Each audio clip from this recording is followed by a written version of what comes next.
All Great. right. First Facebook Live in the podcast success community. Really exciting. And we have an exciting guest today, Lorraine, Lorraine. She trained international corporate leaders in using their voice as a tool of leadership. She worked with singers, with theater, and with music to use their voice in an optimal way. Welcome, Elise. Glad you're here. Thank you. Very And nice to see you and everybody else, so I can't see them. yeah, it's a bit weird, right? Your life, Used to it. used to it. Great. So tell us, why is voice work useful for podcasters? Besides the obvious thing, right? The obvious thing being that they Well, want to tell people of words. course. Yeah, absolutely. Well, it's very much a question of how you present these things, of course. And I think it's very exciting, actually, that recently there have been far more, not only podcasts, but other entertainment platforms which are voice only. For example, recorded books are becoming very popular. Radio is making a comeback. And I think that's great because for me that kind of confirms something that I believe, of course, which is that really the voice gives so much and so much which doesn't necessarily go into the conscious mind, Yeah. whether you have visuals or not. Now, of course, absolutely. So for podcasters, you don't have, you can't see your audience and they can't see you. So, yeah, that can have good and bad Yeah. aspects to it, of course. I can imagine that, for example, not having an audience, if you are someone, a comedian, for example, who's used to having that feedback and being able to use that, and I know that myself because I've also been a live performer, and it's something you can be very dependent on. Maybe if you're not a performer, it's not something you miss. But Yeah. the other aspect, of course, is that they can't see you. So any gestures that you might want to do to enforce what you're saying are not possible. But I think that gives rich opportunities because you have to put those gestures and those feelings into the voice in order to get your story across. I And I, always thought kind of voice work is really kind of only about using your voice. So I was really surprised that when we first talked, that you mentioned voice work also is useful for generating ideas, for kind of really being in yourself, for generating content, and yes, also for improvising. So I think that's the definitely. reason why really wanted you to be live to Mm, our users, because I think that's a bit of an yeah. outside the box view on the whole topic. Yeah. Well, yeah, no, I really, really believe that. And I really believe it's true. And I've seen it happening with people I've worked with over the years, because though I work mainly through the voice, also physically sometimes, what I see is that what it gives people is more awareness of themselves and more being in themselves, more being able to find an energy of their own, extra power, extra quietness, because all the voice work, certainly the way that I teach it, is about making connections. So it's connections to, there's sort of two aspects of the work, really. One is, of course, quite physical. There are things that I can hear when I listen to somebody first. I call it the oral picture. And there are sometimes things that aren't quite balanced. There's too much of one thing, too little of another. We can come back later to why that is. So there's that part of it. But of course, what you really hear and what people subconsciously and sometimes consciously also hear is how much you are connecting to yourself, to your emotion, to yourself seeing a particular image in a story that you're telling, especially if something that you've experienced. And not everybody can make that. Sometimes people just kind of use words like this and they just come out as if they're reading it off a sheet and it doesn't matter. You can get the idea. A little bit of I don't want to be master. mean to anybody. I don't want to be mean to anybody, really. But it comes from, maybe being discouraged from being too big or too loud, or I don't know, all the sort of psychoanalysis things I can't really go into, but the point is that the great thing about the voice is it is very flexible and very open to being developed with the right help, of course. Yeah. And it's just to go back to what you were saying at first about why it's also a good thing to do for yourself. I mean, a podcaster thinking I might do some voice work to be more expressive, great, and absolutely, of course, but it also has that kickback on yourself. Yeah. And I find that even doing this, the more I do connect to my sound, the more the ideas flow, the more the whole thing flows. Okay. And that certainly works through sound waves and not just with the visuals, although I am someone who does gesture rather a lot, but I believe that makes its way into the voice as well. Yeah. Okay, so how do you work on the voice, actually? Right. Well, I just sort of touched on that. There's sort of two aspects of it. There's a physical side. So what happens when you develop your voice is that everyone's okay. Just one thing about the voice, just to say about it. It isn't like an arm or a leg or even an internal organ. It's a space, basically. Goes through the whole body, which is influenced by various muscles and bits of cartilage that are influenced by other muscles. But basically, it is just a space. And you kind of bring it together in the moment of wanting to express something. So it's very much about intention. Now, how you've done that, bringing together over however many years you've been alive, literally, will get you into certain habits, certain ways of using that coordination, that wonderful gift. Yeah. And those habits will mean that you may have got stuck in certain places, that certain areas of the voice, I like to say, colours of the voice haven't been developed as well as they could, and you've got settled down into one particular tone, speaking very low or just, or a bit staccato, some people do, these kinds of things. And then when I talk to people, they say, oh yeah, I have a very quiet voice, or I have a very low voice, or whatever. Yeah. The thing is that, it's you don't have that. You can say, I use my voice like this, but there's always chance to develop more. So I work through the muscular aspect and the imaginative aspect. So even exercises that I do with people to help develop more muscular things, more physiological things, mm-hmm. Closing the cords more, making more space, because I say it is a space. How you move muscles, for example, of your eyes actually affects space, which then creates a different resonance. How you move your eyes creates a different space in your body? Yeah. Yeah. Maybe I could do a little exercise with you. Yeah, Can I do please. it? Yeah. Okay. So first of all, I'm just going to tell you, I just want you to make a ooh sound. Ooh. Ooh. So do that. You're doing actually much more beautifully than I did. So now I want you to say it to first of all take a kind of breath in, as if you suddenly saw something. Wait a minute, wait till I've told you everything. See something that you really want, a lovely chocolate cake or whatever it is. So you're going to go, ooh. Can I have you do that? Ooh. Yeah, more. Okay. Ooh. Ooh. Ooh. Ooh. You have to do the Ooh. It has to be. Ooh. Okay. Yes, lovely. And now, put your hand on your chest and just sort of feel there and imagine. Ooh. Or I know, do an M. Do a mmm. Mm. Yeah, as if you're holding a baby against your chest.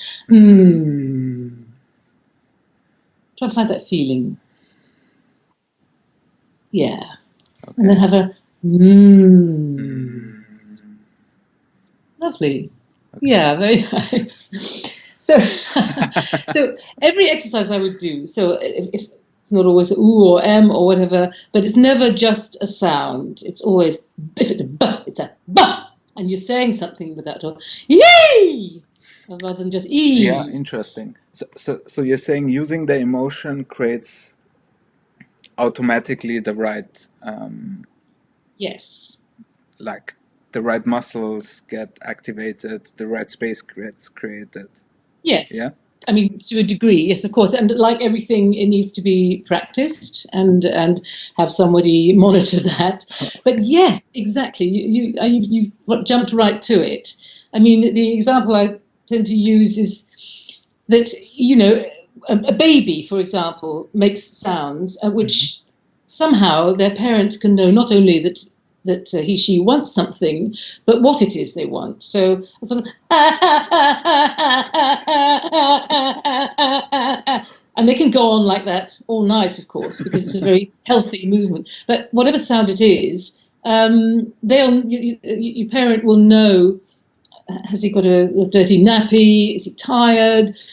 Is it a question of wanting food, or is it really something matter? And they tend to know. So there's this sort of very primeval connection.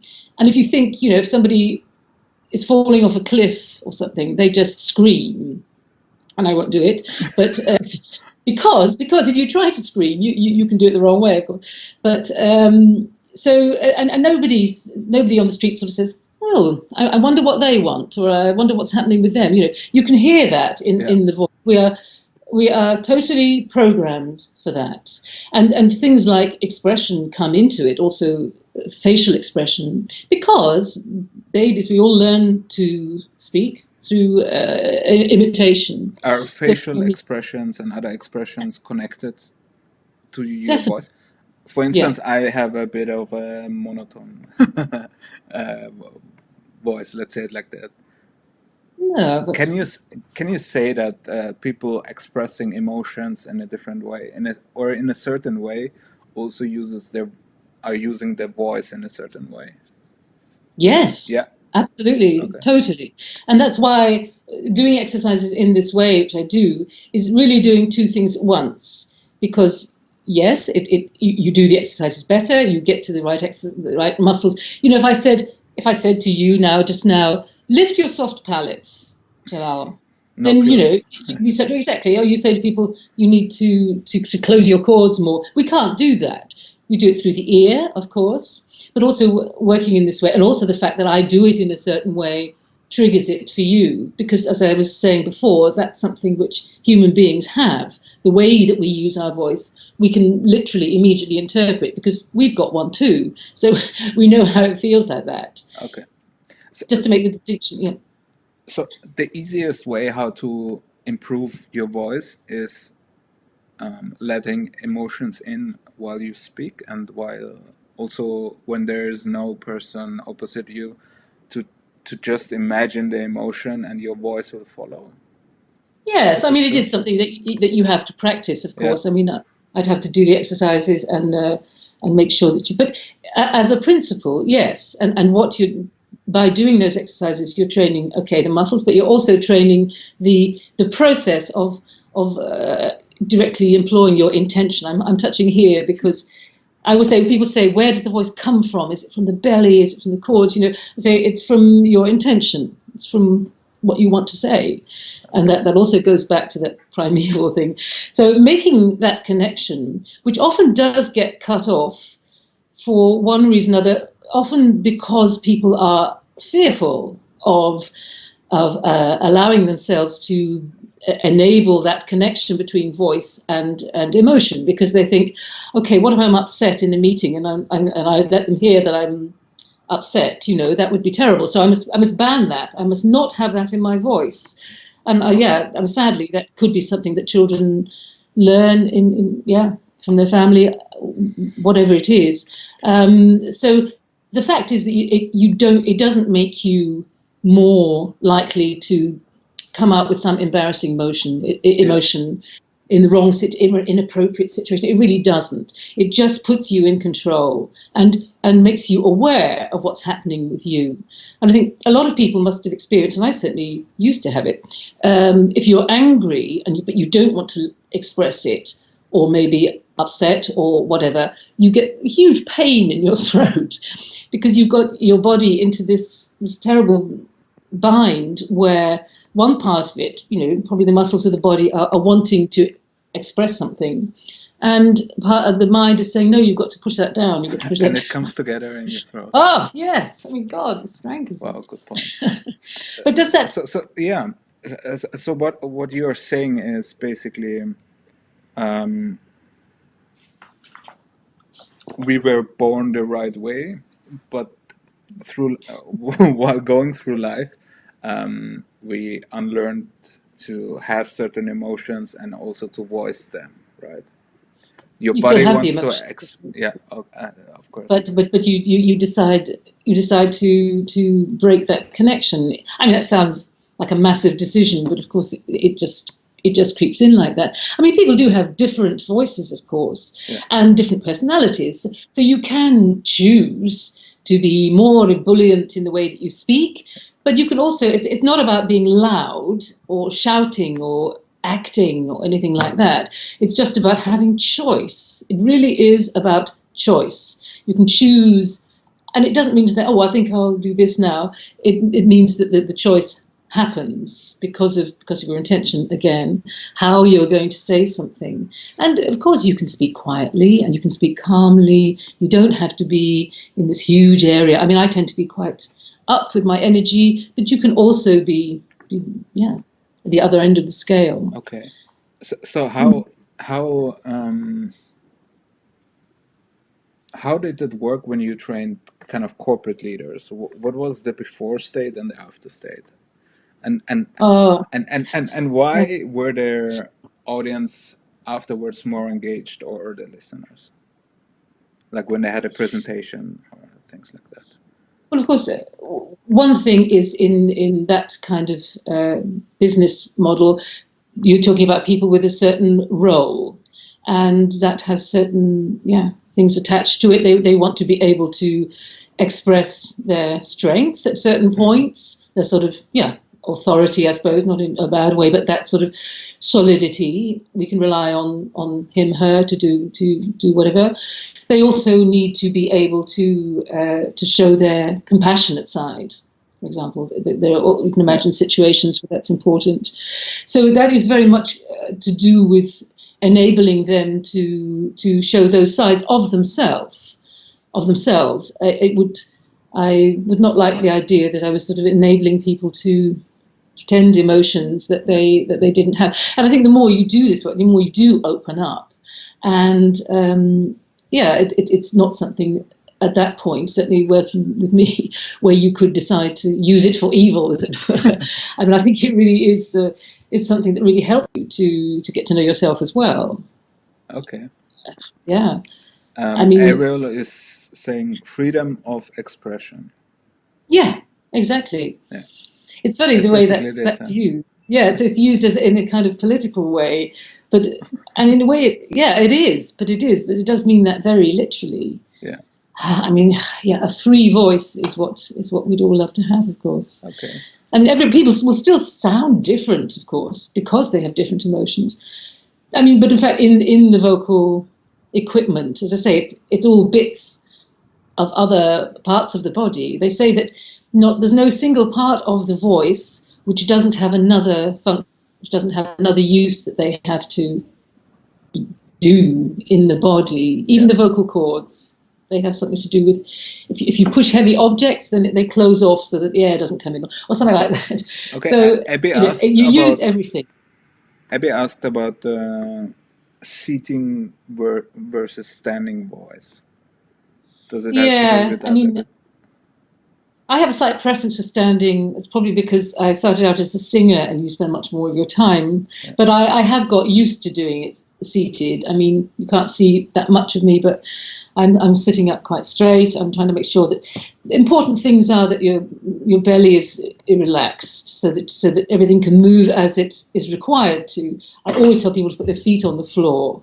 I hate it when they kind of tuck them under, because then you're having to use it for something else. So I think yes, Abby, So definitely. when you seat, relax your belly. Yeah, it's important to feel your sitting bones, they would say, and have your feet on the floor and have the right sort of height of chair so that your spine can come up. Okay. Yeah, and you can be free and let your shoulders hang and all the other things that you need to be really free in the body. But absolutely, it's totally possible. Feet on the floor, because that's the energy through it. Doesn't really block. Yes. Yeah. Well, no, also, if you tuck your feet behind you, the legs of your chair, which I'm doing now, it means you have to use your abdomen muscles much more to stay upright, and that kind of thing. Of course, it's important too. I'm a bit of an archer with the back. It's important also to make sure the middle of your back, it can be supported. There's no harm in that. Okay. You don't have to sit like a sort of what do you call it? What do you call those things? those desert things that sit up and go like that. Don't know. Anyway, you know what I mean. Yes, I know. So, do you have some practical tips for us, which we can use I have some already. Like tomorrow in the recording or something? Yes, absolutely. I thought about that. So I thought one thing, going back to this thing about you don't have an audience, but you are telling a story. It might be useful sometimes, and I mean, I've done this when I've been just speaking of family, to imagine your audience, or at least to decide for yourself what your audience, what they want, what they consist of. Yeah, you could visualize them even, I don't know. But I think we are sort of storytelling creatures. I think human beings like to tell stories. So if you're sort of really imagining that person, or maybe even, it's about being in the moment of the story. So it's like you're in the moment of your story, and you need to feel that you're kind of taking them with you into that. I think that's quite important. So that's one thing. Is there a difference between scripted and non-scripted? In that sense, no? I don't see why. No, I don't see why. Yeah, okay. Because in the story, if you script something, you still can be in the story. Yeah, I think so. Yeah. People have different ways, don't they? I mean, I do tend to have notes and then completely ignore them, especially something like this. But, you might want bullet points, something like that. And of course you may do it. And absolutely, it's possible to do that. It's slightly more work, actually. But, sometimes you see actors on the first rehearsal or something doing it, and they can do it. Yeah, they can get into it. Okay. So that's a good point. Another thing is to use strong images, whatever you're describing. If it's your real ale sales or advice, or I don't know, use images which inspire you. If they have a personal meaning, because that keys into that work very much.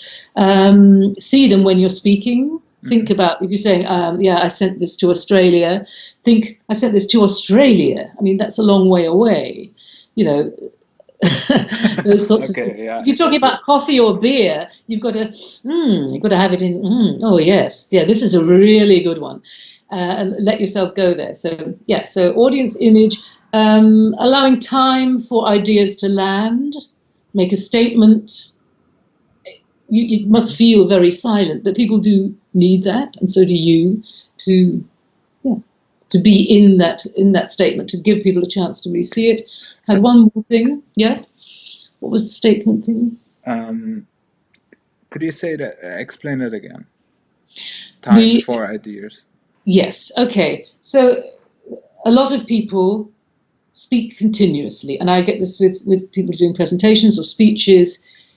I'm quite continuous myself, but it's always important if you make what I really call a statement, and that's important if you're doing maybe more didactic work, really explaining things. Mm-hmm. So you make this point and you close it here, and then you go on to the next thing. So people have time just to process it. Sometimes I like to imagine, works well for the voice if you imagine that you're in a sort of cathedral or an echoey space, and it needs time. Kind That's of a good one. Yeah. Yes, the people do need it, and even if they can't see you. Okay. And it's good for you too. Take a breath. My only other point was warming up your voice beforehand. Okay. Maybe people do that. I'd be curious if they do or not, but I think that's essential. Okay, so everyone who is listening, do you warm up your voice before recording something, before going live somewhere? Do you do that? Drop a comment. I can't see it. That's really weird. So, if you choose to warm up your voice before doing it, always. Before doing a recording, how would you do that? Well, of course, if you come to me and if you want to do this little short thing, I can give you some exercise. But so yeah, no, I can certainly give. What we just did together, the ooh, and saying it with some sort of expression. I mean, ooh can go ooh. It can go in all sorts of different directions. It's a very flexible vowel. And this touching the chest. Yeah, I do a lot of this in sessions. Ooh, if you can feel vibrations here, then you're doing well. Okay. We use an ooh because it opens the chord. So ooh, and then move it. Ooh, gently. Ooh, no, real tight lips. Ooh, ooh. Yeah, that kind of moving around. See, well, why do I have to go up there? But I mean, if you're speaking expressive, you might say, "Oh, I loved it there." Loved. So I have actually gone to quite a high note there. I You think don't really see it that's a really good point. Like, I usually only know about the kind of warming up sequences that are pretty static. Not static, but you do a certain exercise. But I before never really used my emotions to really add to that, right? And I think when adding the emotions, you warm up your voice in a kind of automatically in the correct way, but also warm up your brain, your emotions in that sense. Yeah. I mean, it's not. It's your. Woo! Ooh, yay! Yeah. It's connecting to the intention as well. So Okay. what you want to express, and that is an emotional thing. I think some people maybe find it difficult to think, oh, I just have to sit alone in my room being emotional. That is quite not very easy. And so maybe if you think about, ooh, yeah. Yeah. And of course, if you work on it, so what would be another good one to do? I mean, breathing out with a lot of intention.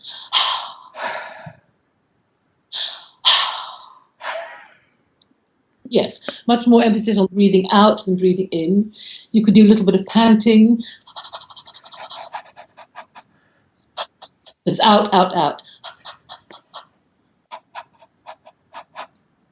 Yes, great.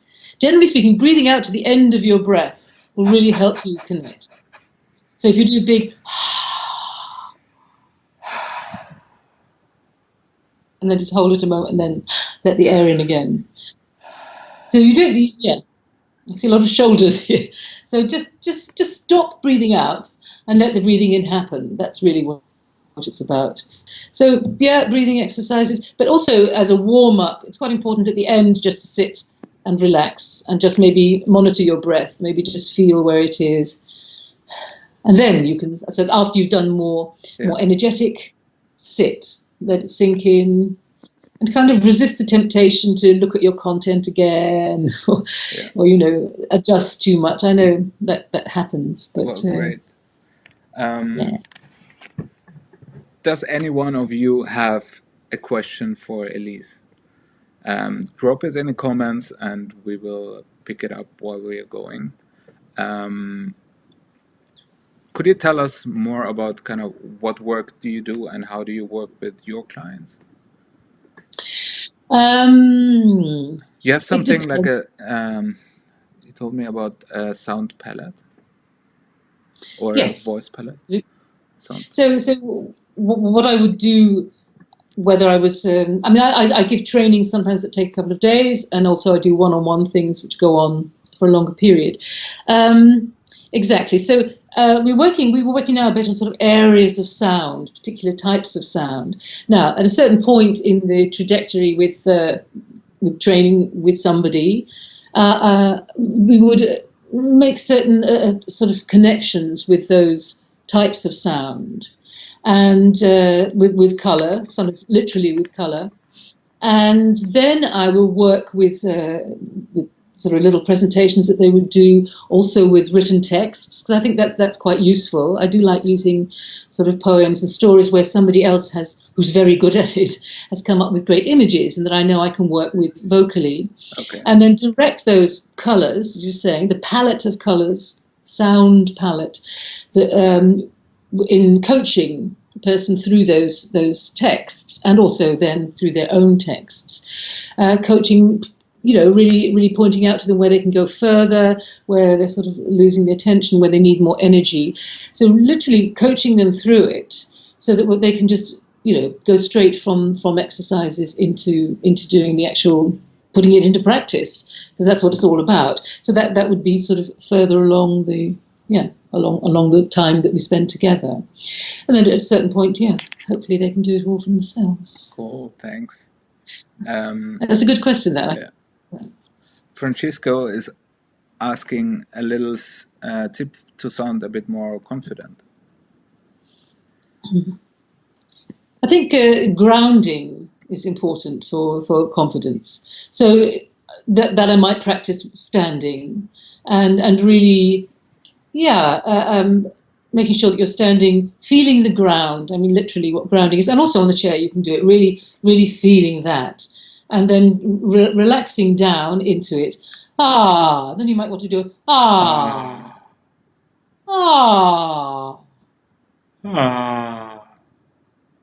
Yes, so it's almost like you're I love that you do the eyes now. It's like you're kind of drawing the sound in to hear very open, but very much you could do it by stamping on the floor first, then finding it here. Another thing, I slightly hesitate, but if you go ha and really throw a sound out with some breath at the front of it, that can give you a kind of a little explosion of confident sound. So before recording an episode, stomping on the floor, on the ground? Yes, definitely. Yeah? That grounds you and kind of how would you call this voice? Like I would call it's a challenge. A challenge. I'd rather do it's a challenge, like you're sort of throwing down a gauntlet to challenge someone to do something. You need to be careful because I have to be very open for it. I have to have your throat very open and not push it with the breath. Ha! It's like it's here. Ha! As if you're saying, who do you think you are? Yeah. Ha! Almost a laugh.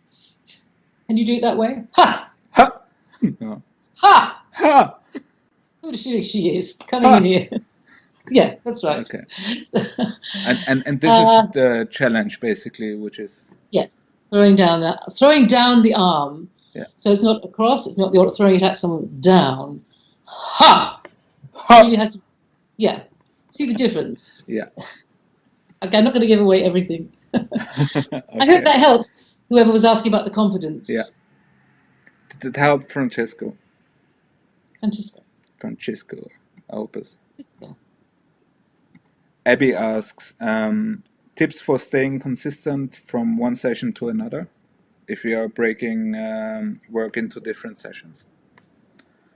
I guess something about finding your true inner voice that you can always pick up from. Yeah. I mean, it wouldn't. I don't know whether these sessions have a different kind of topic or something. Yeah, let's say you do a series of 5 sessions on a specific topic. You break it up. Yeah. And you want listeners to be consistent in that. I wouldn't advise thinking I'm going to do this. I don't know how long the sessions are, but I wouldn't advise thinking I'm going to do this session like I'm telling a story and all the way through. And the next one I'm going to do it like a lesson. I would advise. I mean, these are all things you can flow between, really. It sounds as if you're manipulating a bit. I would just trust your knowledge of your own material, and trust that if you do take this idea that you just need to connect much more and connect your sound to your intention, then you'll be able to flow between these things, and there's no need to do it in a kind of different voice. Yeah. In that sense. Okay. Would it help to do kind of the same warm-up exercises? Yeah, I mean, the warm-up exercises will be about getting more variety, having what we talk about, freedom to move from one thing to the other. But don't think that you have to use the exercises literally. They're about making sure that all your sound palette is there, so that you can automatically go to it according to your intention. Okay. Does it work though? Abby, did that answer your question a bit? Let us know. Rilin is asking, if I have 5 minutes before recording, what should I do to warm up my voice? Yeah, I think it's good to start with even with 5 minutes, it's good to start with something gentle. So maybe sitting and just humming. I mean, breathing, feeling the breath low, but also then, quite a low, and again, feeling this in the chest, and then maybe making that into doing a few of those, right to the end of the breath, breathing in gently, and then, again.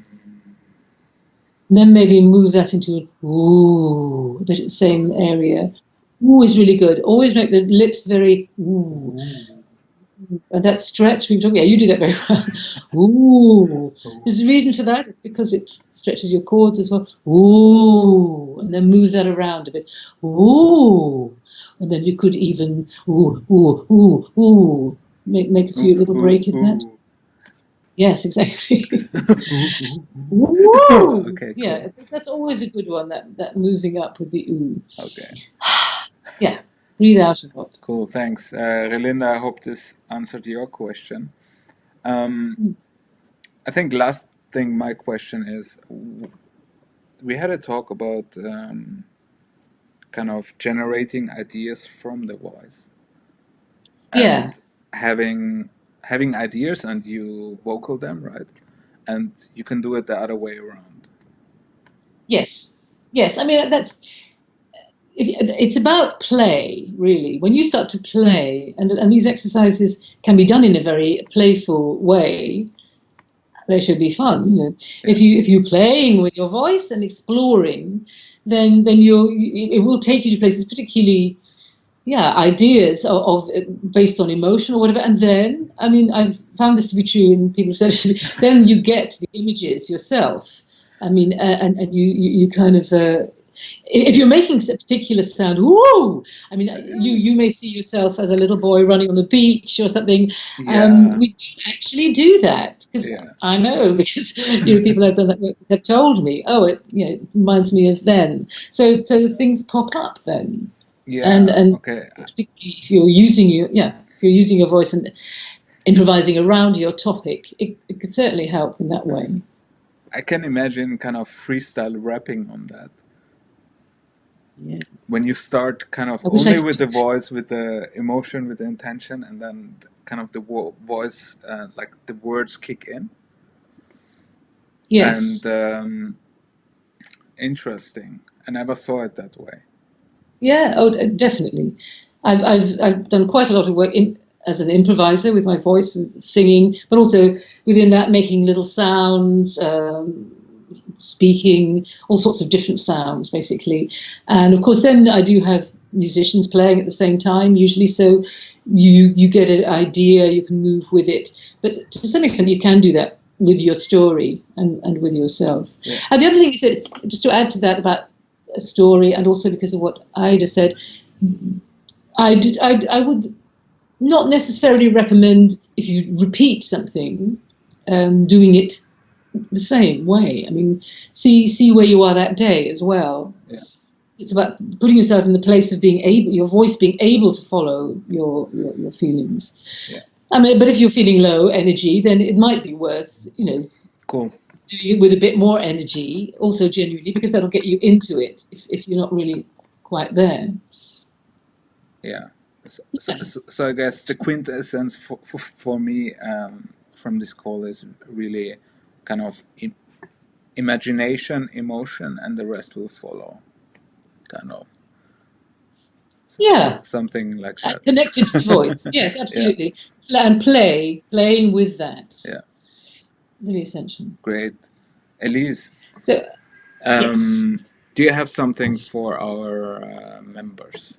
Yes, I do. You do? Can you tell us a bit more about it? I will. Yeah. Yes, I'm very interested to have a certain number of you take advantage of an offer which I'm making, which is to give you one-on-one individual coaching session for to 30 minutes or so to give you more idea of where you can go individually, because of course it needs to be tailor-made to some extent, and I can listen into your oral picture and hear what's going on, and give you like you've been asking for now. I would have specific exercises. People who are sort of stuck low, I'd get them to encourage them to use higher falsettos. We'd sing that kind of thing, and vice versa. So I can customize that a bit. Cool. So let's drop a link after this call into the comments. Let's say the first 10 who sign up for this will get a free one-on-one 20-30 minutes coaching session from you. Yeah.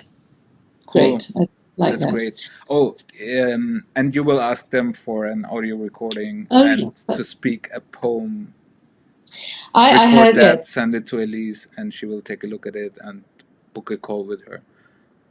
You don't have to choose the poem. I have got a little list of a few you could choose from, just very short ones, which have lots of images. And the point of doing this, I mean, if you really don't want to, don't. But it gives me a chance ahead of time to listen to you, to know what's going on. It just means we can use more time in the session to work with it. Cool, great. I think that's an amazing opportunity for our members. Thank you so much for doing that. We'll drop the link into the comments, and the first 10 or so will get this. Okay. Guys, I hope this was helpful. Thank you so much, Elise, for joining me on this first Facebook Live call on the podcast Success Community. I really enjoyed it. Thank you very much. I enjoyed it as well. Thank you so much. Thank you, guys. Whoever was live here, really appreciate it, and see you soon.